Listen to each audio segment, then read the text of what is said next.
How's it going, y'all? This is Rico, and today I want to walk through a track called The First Mountain, written by an artist named Tyler Mulder, based out of Tampa, Florida. Let's check it out.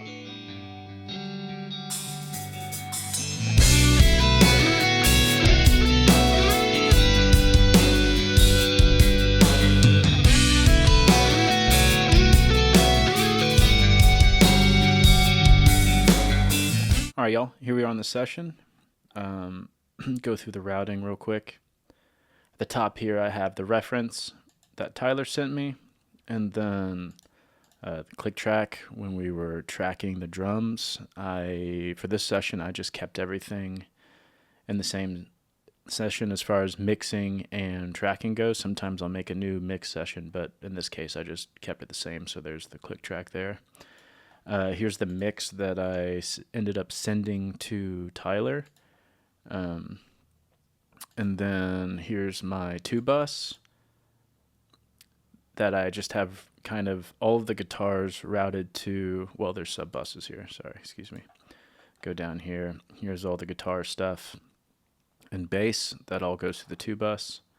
And then the same deal for Trent, the session drummer for this track over at Chops. Great drummer in general. Amazing studio drummer as well. He had a lot of different drum shell options to choose from. I'll kind of get into that in a little bit, but there's all that information. Here's all the drums. Here's all the sub-boxes for all the drums.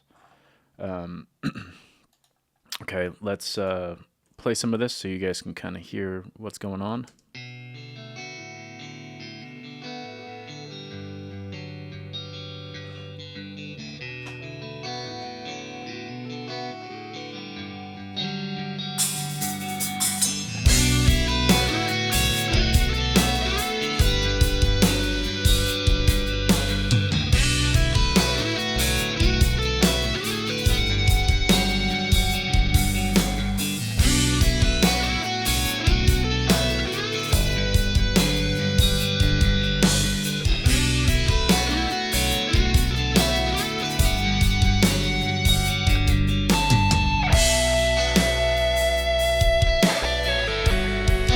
All right, cool. So this session or this project was really, really fun. Tyler had everything kind of done to give to me as far as all of his instruments. He is a producer himself, so he gave me all of the DIs ahead of time. He tracked all of the guitars. And he tracked the bass as well, and you can kind of see that here. And then the bass I summed down to 1, but just so you guys can kind of hear what he gave me initially. Let's mute the.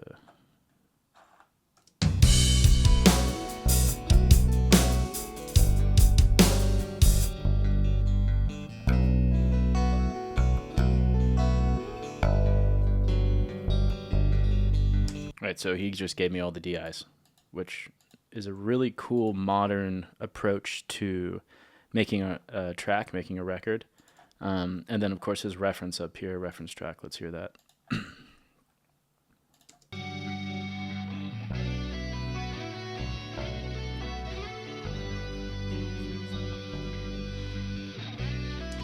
Right, so he gave me a really good starting point for this.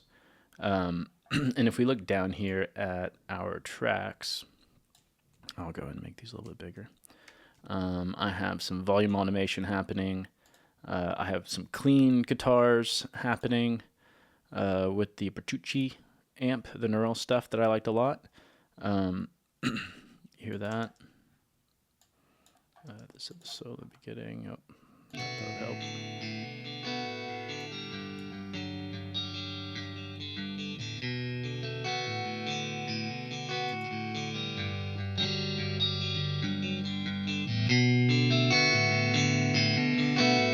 With the volume automation there. Looks like I'm just grabbing the amp and the cab from this. EQ, pulling out a lot of stuff that I don't need, and filtering, getting rid of a lot of that low end compressor just to keep everything in place.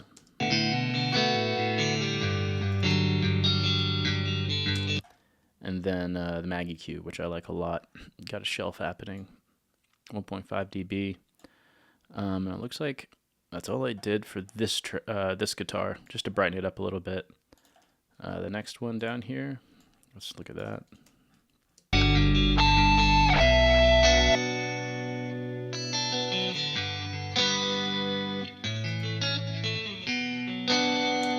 Same deal, but I am pulling the delay and reverbs from this. I really liked the way the delays and reverbs sounded on this neural plugin. And then again, pulling out frequencies that I don't need, making room for other stuff. Yeah, snare drum, making room for snares, making room for all the other instruments. Compressor, 1176.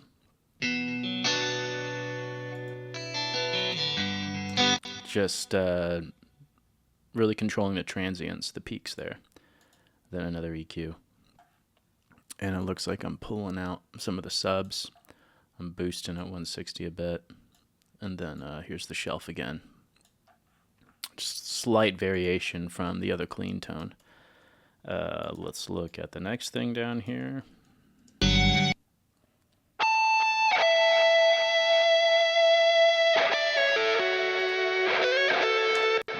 Now for this, I pulled the lead channel from this plugin. Really liked that a lot. And then leaned into the delay and reverb. This is obviously like a progressive track, and so I really wanted the ambience from those reverbs and delays to shine through, and then cutting out a lot of the mucky muck that I don't need.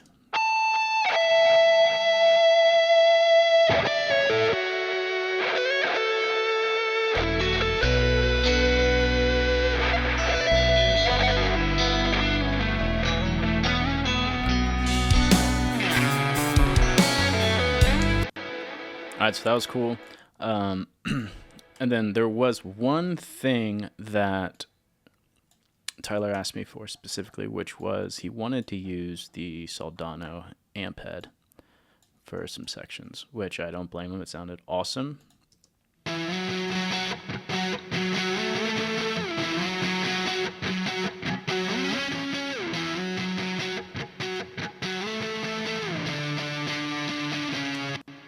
It looks like I'm just grabbing the reverb from that. What's the cab looking like? Classic 57 on one speaker, and then on the other I have a ribbon 121, and I'm pushing the ribbon a little bit more towards the center off of the cone there, because naturally the ribbon mics are going to be really warm, so I wanted to contrast that with the brighter part of the cab, so that's what that's doing. And then I'm doing the opposite with the dynamic mic. The dynamic mic is going to grab a lot more of the top end of the cab, so I'm pushing that off of the cone a bit more to get that a little bit warmer.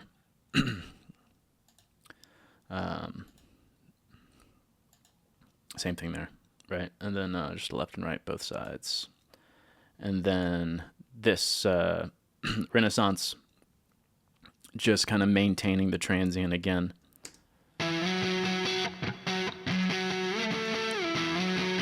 Keeping everything in place. I really like this dynamic option for guitars. All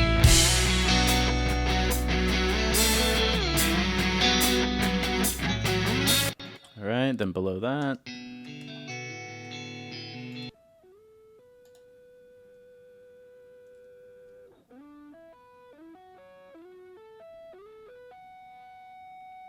got some leads happening. Very subtle. Pulling out frequencies that I don't need. Classic. Right. All that build up, don't need it. Pulling that out. And then if I...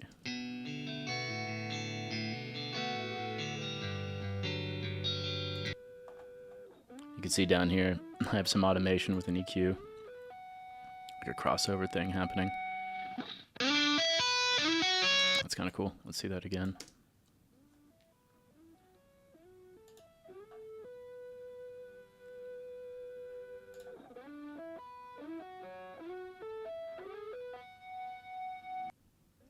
Oh. then it opens up there. So that was a cool way to intro the track. And those are all of the guitars. Sounded great. Yeah. So.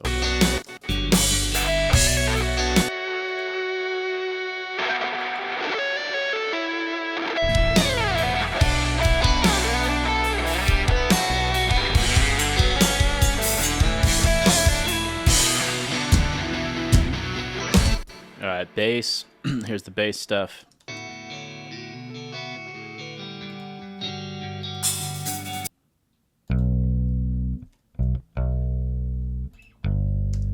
This is a stock Pro Tools plugin for the bass. It sounds awesome.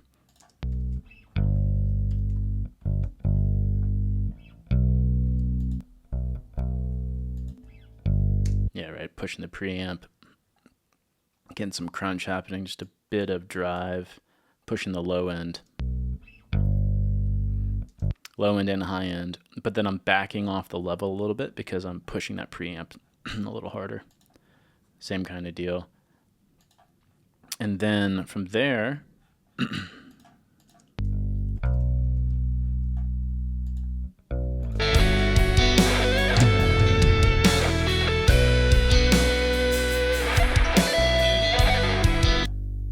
here's the sub, or the the summed bass print. Trim. Low end is tricky because sometimes you can't hear it. Most of the times you can't hear it depending on what room you're in.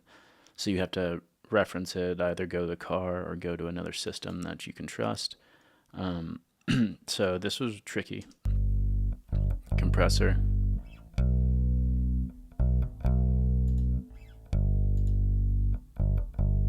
Just really slightly using that compressor. All right, limiter. And these are all just very gradual, small adjustments that I'm doing when I'm stacking these plugins. I'm not doing these big broad strokes with each plugin. I'm using a couple of them and doing very minimal adjustments. So a limiter, again, keep it in place.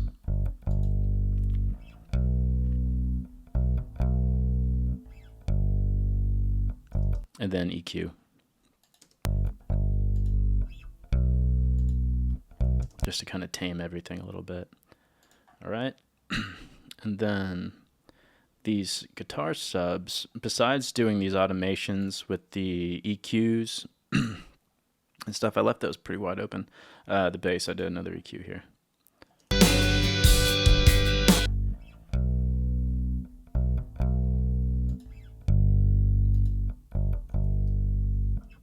Just kind of flatten out the top end a little bit and the low end a little bit more. I felt like I was not getting enough from that other EQ. And again, I'm stacking the same EQ and just doing different slight variations of processing.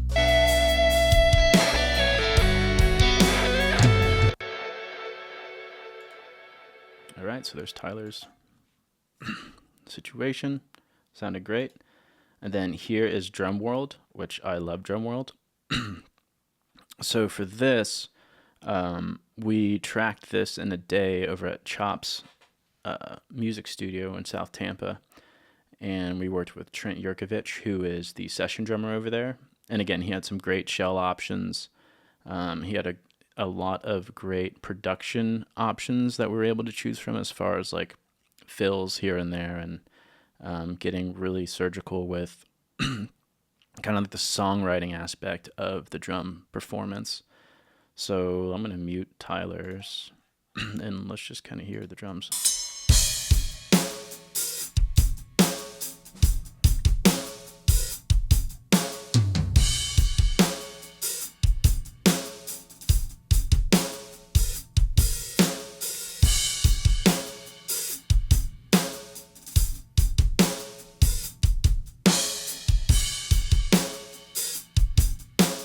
Oh yeah, sounds great. Let's go through everything. Kick. So I have all the individual mics on the shells. Had some rooms, overheads, fat heads, for like the figure eight kind of thing to get a stereo image, some far rooms.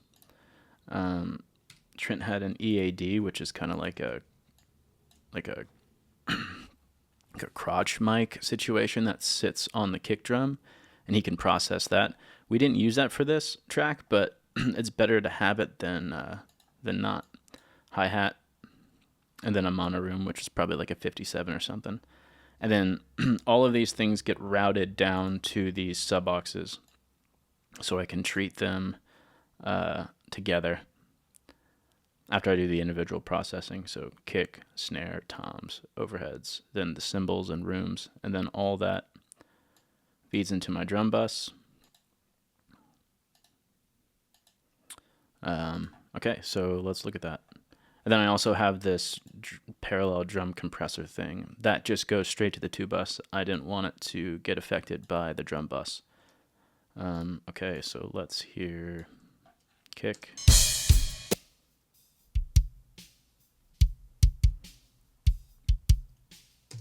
Kick in, trimmed it up a little bit, pulled down some of the dBs there so that it was a little more tamed. And then I had a gate on there.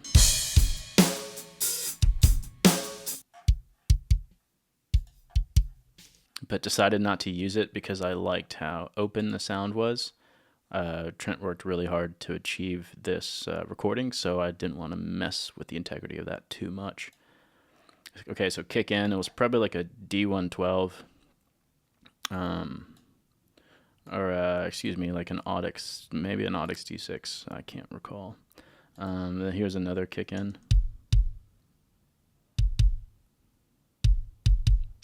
which I duplicated, and this is just a trigger. Right, just to kind of get some clean low end. The I Want That Sound, Paul Mabry kick situation.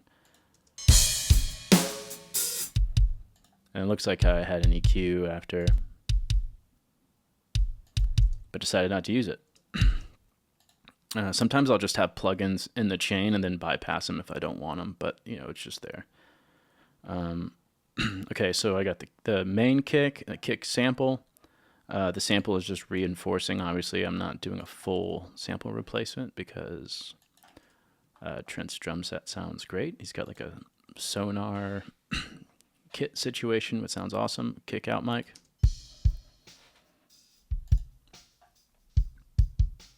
Again, just pulling the trim down a little bit. Okay, and then here's my kick sum.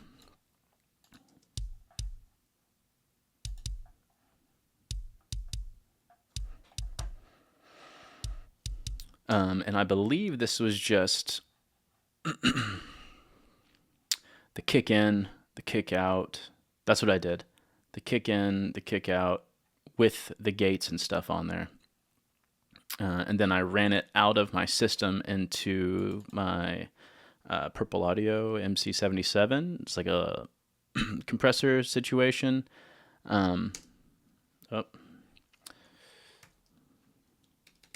Great.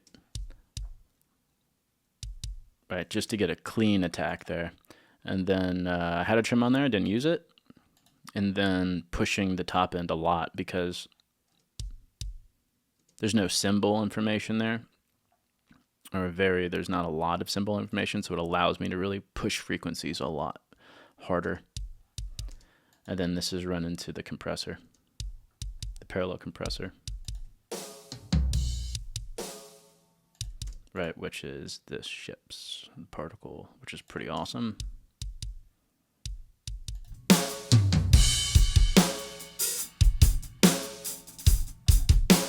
So those are all the kicks.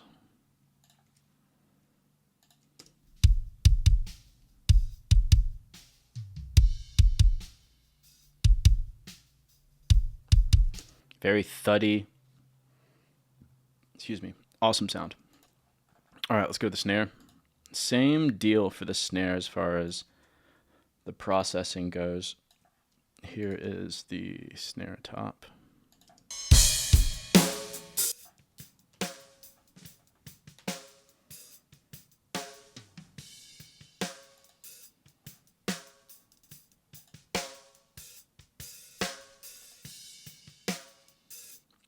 right? Pulling out, doing a lot of subtractive EQ, pulling out things that I don't need, pushing the body of that snare drum around 200, and then filtering out a lot of low end that I don't need. And then that's running parallel to that Shep's particle drum bus there. I know for the snares top there's some Lola preamps over at Chops that sound pretty awesome. So that's what we use for this, the Lola pre's. We had a pair of those. Okay, so then duplicated that, and then made a trigger, or made a sample of just a one shot of that piccolo snare that Trent has, and that's what we went with. He's got this awesome piccolo snare.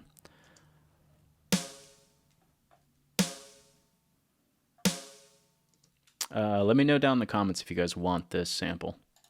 Again, boosting.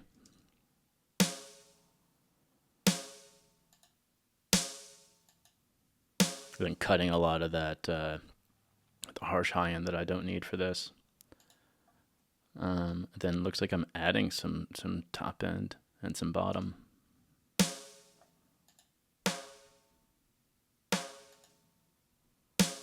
Oh yeah, gives me the sizzle for sure.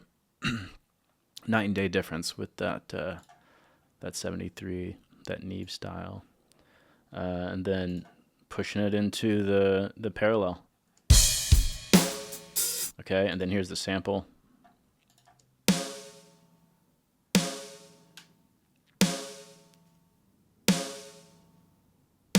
Same thing. Run it into the MC77, getting some compression from it, pushing the circuitry a little bit harder with that. Let's see what I did here. Nope. Trim was there, but didn't use it. And then, I mean, it looks like I'm not even sending it to that drum comp. It's just like I didn't need to. Sounds awesome getting that consistent snare hit. Trent hits the center of the snare drum every time, which is really what you want when you're working with a drummer. So that wasn't that big of a deal, but this sample is great just to reinforce how precise he already is. Okay, and then here is another snare sample,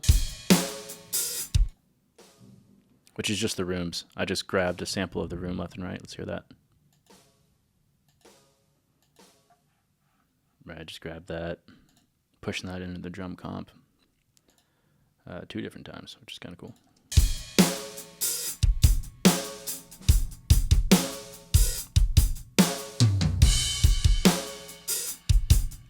EQ pulling out what I don't need.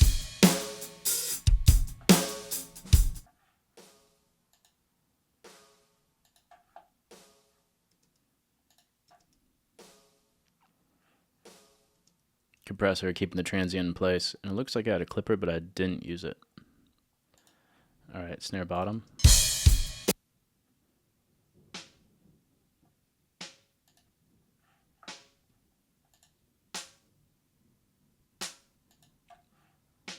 Very subtle. That's very low in the mix. And then it looks like I actually did use a gate.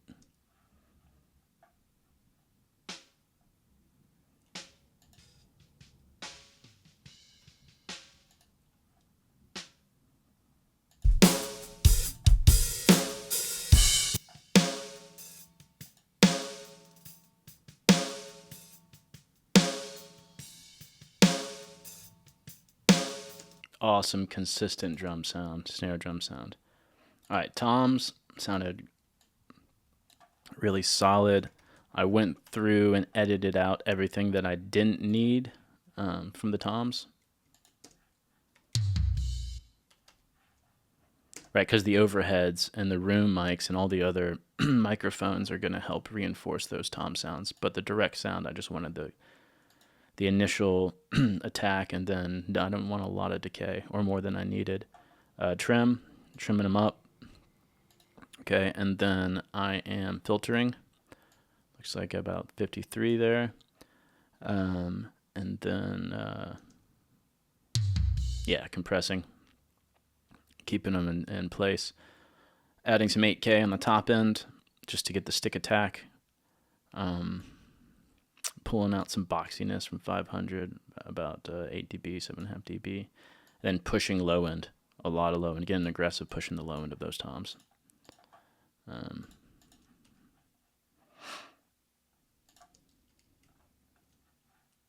hear that.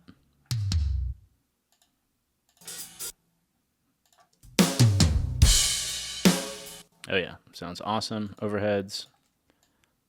We used a pair of 414s for these overheads.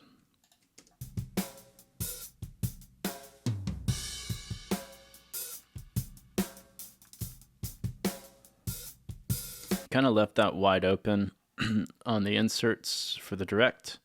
And then, yeah, here we go. Same kind of deal. Pulling out what I don't need from the low end. Boosting 4 dB, what is this, like 12 and 13K. Then pushing 216 in the overheads. That's to get the snare drum. That's the idea there. And then compressing. Right when that snare drum hits, I want it to flatten out a good bit to give me more sustain from the snare. For my mixes, I want the snare, and even when I'm recording a drum set, I want the snare to be like the sun. I want the snare to be the brightest sounding thing on that drum kit. And if the drummer is hitting the cymbals too hard, or like the other shells are coming through too much, then there's a problem and we need to go back and tune the snare drum. So that was my thought process there.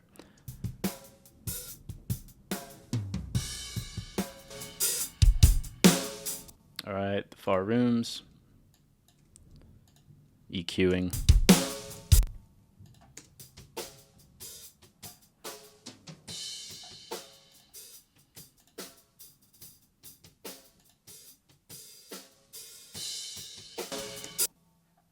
Sounds awesome. Let's see what I did down here. More EQ. Pulling out stuff I don't need. And then taming the lows and the highs.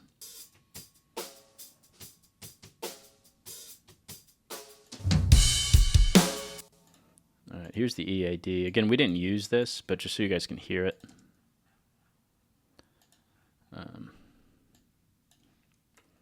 Make sure that I'll pull this up.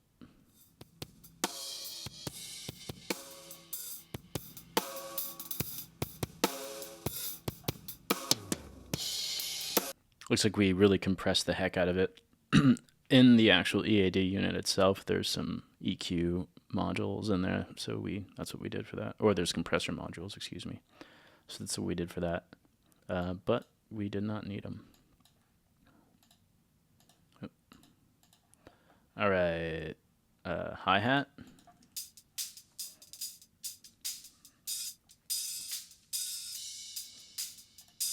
Trimmed it up. Pulled out a lot of the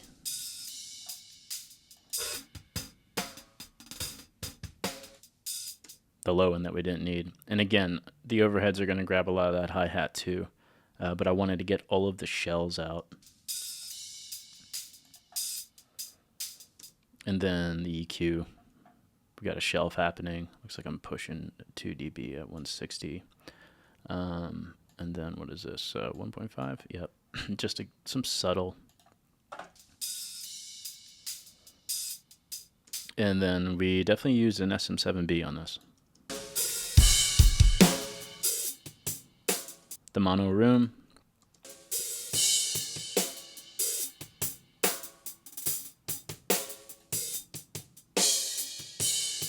Just to glue the kit together a little bit more, and I'm sure this was like a SM57, just classic.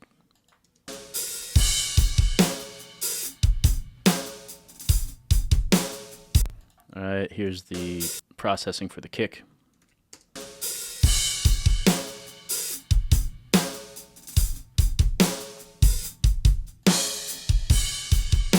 A lot more filtering happening. I have some more aggressive compression, keeping everything in place. Boosting a lot of the top end from the kick drum now, and then pulling out About 756. How many? About 4.8 dB exactly.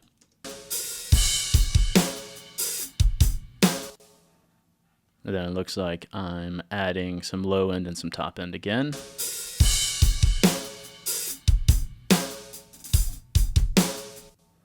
And then clipping. Here's the clipper.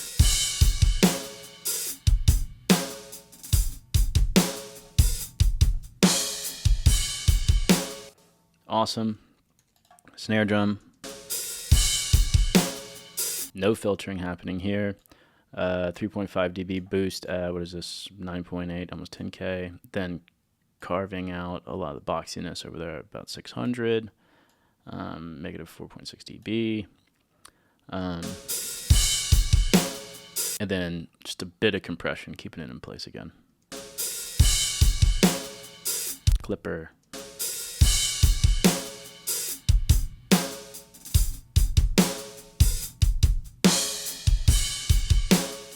Let's find some tom rolls so we can hear that. I love using this EQ or this, I guess it's a bit, whatever this processing is, this Chris Lord Algae drums. CLA drums. Put it on the tom setting, push the studio reverb. Looks like it got a little bit of gate, a little bit of, oh yeah.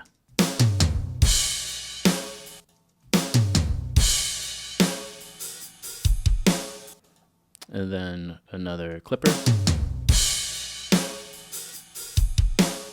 Awesome. And then looks like I think we already looked at the overheads, but if not,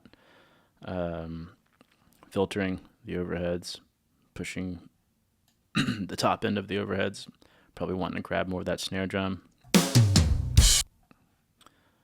Right. Cymbals, a lot more filtering happening. I'm not doing any sort of EQ situation, just filtering. Rooms.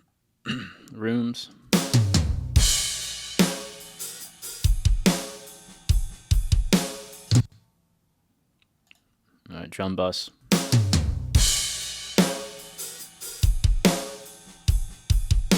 Yeah, this drum bus is really tightening up the whole kit in general, pulling out all of this nastiness.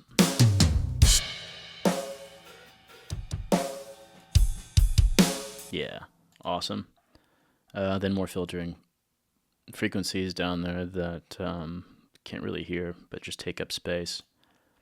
And then it looks like I'm doing some subtractive EQ at almost 11K there. Then pulling out 3 dB at 500. Again, that's the boxy frequency. You don't need it. And then no compression there. And then here's our drum comp.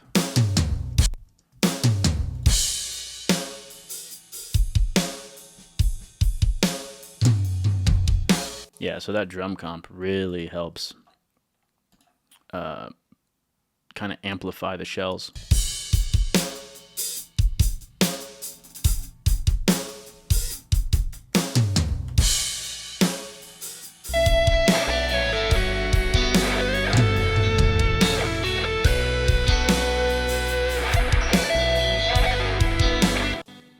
Okay. Awesome. Here's the 2-bus.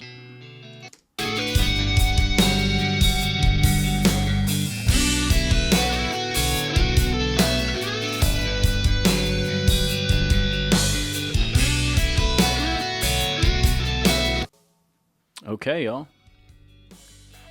So there you have it. The First Mountain, written by Tyler Mulder. It was such an awesome experience working with both Tyler and Trent on this and watching the creative process come to life. Call to action, hit my link down below and book a 30-minute free consultation with me through my website. Peace.